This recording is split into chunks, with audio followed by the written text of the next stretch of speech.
Halo guys, wah lebaran sebentar lagi nih. Gimana guys puasanya, lancar kan? Semoga lancar selalu ya. Oh ya guys, yang suka bikin cemilan jenis keripik, kerupuk, roti, dan lain-lain tapi bingung cara ngeringinnya, mau tau nggak jenis mesin pengering ini jenis apa? Biar dijelasin sama kakak Ade ya. Hai, jumpa lagi dengan saya Ade. Untuk kali ini saya akan mereview dua unit oven ini. Oven yang paling kecil punya kami adalah oven kapasitas 5 rak atau 5 loyang. Dimana mungkin dari segi tampilan ada sedikit perbedaan juga dari panelnya pastinya. Karena yang sebelah sana itu sistemnya custom dia. Jadi ada permintaan untuk ini dan itu, nanti saya jelaskan. Terus di sini itu untuk spek standar kami. Jadi untuk membedakan antara spek standar dan custom, kami spesial akan mereview di sore hari ini. Jadi jangan lupa nanti setiap jam 4 sore kami itu selalu akan update video-video mesin kami terbaru. Jadi itu akan menemani masa ngabuburit kalian yang ada di rumah. Jadi jangan khawatir apabila nanti bosen nunggu waktu adzan, cukup cek aja di YouTube channel kami. Setiap jam 4 sore kami akan mereview mesin-mesin terbaru. Oke, langsung saja di sini saya ingin menjelaskan untuk oven kami itu sebenarnya memiliki beberapa kapasitas juga. Ada yang paling kecil ini, kapasitasnya ada 5 loyang atau yang disebut 5 rak. Di sini ada 5 susun. Dan nantinya ada juga yang 5 rak juga tapi lebih lebar. 5 rak 2 pintu, di mana nanti pintunya ada 2. Sebelah sini dan sebelah sini. Terus nanti ada juga untuk kapasitas yang di atasnya ini adalah 10 rak. 10 rak pun nanti ada 2 juga. Ada yang 10 rak 1 pintu dan ada 10 rak yang 2 pintu juga. Terus selanjutnya ada kapasitas 20 rak dan 40 rak. Jadi nanti bisa disesuaikan dengan kebutuhannya juga. Dan untuk sistem pemanasan dari oven kami itu juga beberapa macam juga. Jadi ada yang pemanasan seperti ini menggunakan gas, pakai gas LPG, ataupun nanti ada juga yang menggunakan full elektrik atau menggunakan elemen panas maupun heater seperti itu. Jadi nanti untuk pemesanan bisa menghubungi kami, nanti sekiranya kapasitas berapa yang diperlukan, sistem pemanas apa yang digunakan, dan nantinya untuk material apa yang digunakan untuk proses pengeringannya. Karena nanti untuk loyang yang digunakan pun itu juga beragam dan berbeda-beda. Jadi langsung saja seperti yang tampak jelas di sini, itu kalau dari unitnya sama-sama untuk kapasitasnya ada 5 rak. Langsung aja kita buka bagian dalamnya juga. Di sini terlihat untuk kapasitas 5 rak. Jadi sama-sama isinya 5 loyang. Jadi tapi di sini ada perbedaannya. Jadi untuk yang tipe standar, untuk loyang yang digunakan adalah loyang stainless seperti ini. Dan nanti untuk custom juga bisa menggunakan loyang yang lubang-lubang seperti ini. Jadi ada sedikit perbedaan selain dari komponen panelnya tadi. Jadi langsung kita bedah aja bagian dalamnya dulu. Nah, nanti untuk operasionalnya dari mesin oven kami juga itu sistem kontrolnya memang sudah menggunakan sistem kontrol otomatis semua, di mana nanti sudah dilengkapi dengan panel-panel seperti yang ada di panelnya ini. Jadi langsung saja untuk yang standar, langsung saya jelaskan untuk panelnya. Yang pertama nanti ada power, terus ada timer juga, ada thermokontrol, ada lampu indikator. Nah, sedikit perbedaannya di sini adalah di thermokontrolnya. Untuk spek standar kami, thermokontrolnya adalah thermokontrol yang analog. Sistem kontrolnya sudah menggunakan sistem digital. Jadi untuk analog ini, dia itu untuk suhunya bisa diatur mulai dari 30 derajat sampai 110 derajat.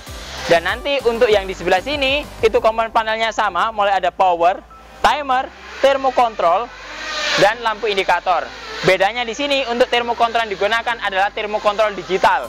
Jadi nanti untuk agregat dari suhunya itu bisa disesuaikan dengan kebutuhan juga. Jadi contohnya, kalau yang ini tadi kan langsung aja 30, 40, 50. Tapi kalau ini kita bisa set suhu yang kita perlukan ada 33 derajat, 43 derajat, 51 derajat, ataupun yang lainnya. Jadi bisa disesuaikan juga.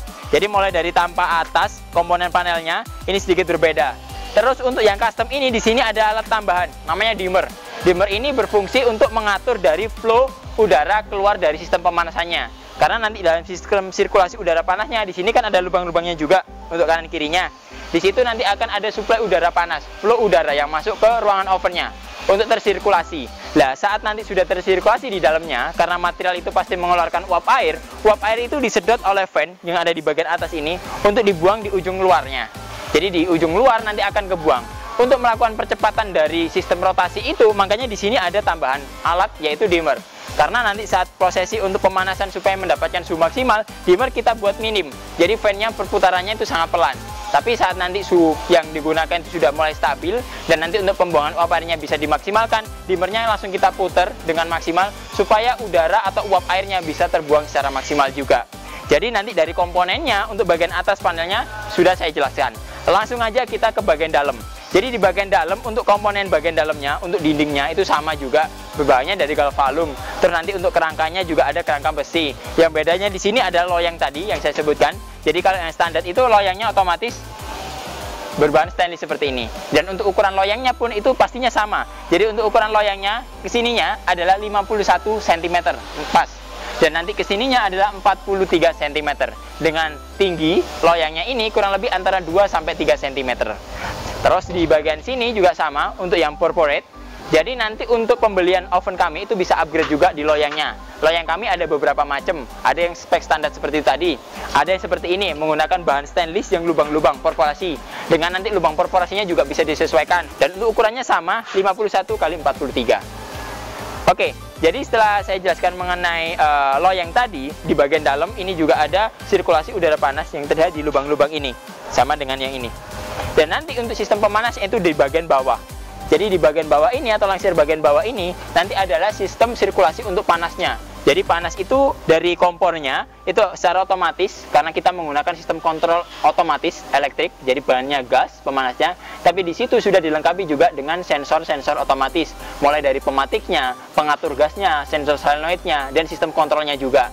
Saat nanti suhunya sudah sampai yang ditentukan, overheat, otomatis kompornya akan mati secara otomatis. Dan nantinya apabila suhunya kurang dari yang ditentukan, secara otomatis kompornya juga akan nyala.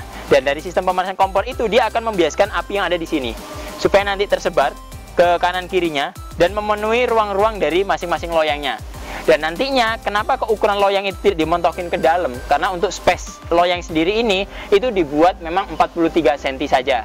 Supaya di bagian depan dan belakangnya masih ada ruang untuk sirkulasi udara panas. Jadi depan, belakang, kanan, kiri sirkulasi udara panas bisa maksimal. Oke, jadi dari sistem kontrol otomatisnya ini memang mesinnya ini sudah dilengkapi dengan sistem kontrol otomatis juga kayak gitu. Jadi mulai dari timernya, pengatur suhu dan lain-lain. Apabila nanti diperlukan custom seperti ini pun bisa. Jadi nanti bisa di-set untuk penggunaan dari kebutuhannya masing-masing. Oke, langsung aja kita lakukan untuk operasionalnya. Jadi yang pertama untuk operasional ini sudah kita siapkan tabung LPG-nya sebagai sumber pemanasnya. Terus di belakang juga sudah saya siapkan untuk colokan listriknya. Jadi tinggal dicolokkan gini aja. Setelah dicolokkan, selang regulator dan dipasang pada tabung, setelah itu langsung kita lakukan untuk operasionalnya. Sama dengan hal-hal oven-oven atau mesin kami yang lainnya, untuk sistem operasional utamanya itu di timer ini. Jadi pertama itu kita atur dari timernya dulu. Setelah timer kita atur, otomatis langsung kita tinggal nyalakan untuk yang mesin menggunakan thermokontrol digital. Dan nantinya untuk mesin yang menggunakan thermokontrol standar, itu kita atur timernya. Dan kita atur suhu yang kita inginkan, 70 derajat. Oke, setelah kita lakukan untuk settingnya tadi, langsung kita tinggal nyalakan untuk saklarnya saja. Di sini akan terlihat dari sistem operasionalnya. Lampu indikator hijau itu menunjukkan dari sistem operasional dari mesinnya. Dan lampu indikator merah itu menunjukkan dari sistem pemanasan atau burnernya. Jadi saat nanti kita tentukan suhunya kurang dari yang ditentukan, contohnya seperti ini, indikator merahnya tidak akan nyala. Menunjukkan dari sistem pemanasan sudah sampai suhu yang ditentukan. Tapi apabila nanti kita setting seperti ini, otomatis sistem pemanasnya akan berjalan sampai dari suhu yang kita tentukan. Sama halnya dengan ini, untuk yang digital pun ini kita bisa setting juga di sini. Jadi untuk di sini kita sudah setting atur 60 derajat. Dari operasional yang sudah berjalan, kita tinggal tunggu aja untuk set-setan dari timernya. Apabila nanti dari timernya sudah habis, secara otomatis sistem operasional dari mesin ini pun akan mati. Nah, seperti ini. Jadi di sini terlihat juga untuk sistem operasional sudah mati. Menunjukkan dari timer yang kita atur sudah sesuai dari batasan yang diinginkan. Oke, mungkin itu dulu yang dapat kami sampaikan. Jangan lupa stay tune terus setiap jam 4 sore, itu selama bulan Ramadan ini, untuk melihat video-video terbaru dari kami. Jangan lupa nanti juga di like, subscribe, komen, serta share, supaya menambah wawasan pemirsa lainnya. Ketemu lagi dengan saya Ade, marhaban ya Ramadan, sampai jumpa.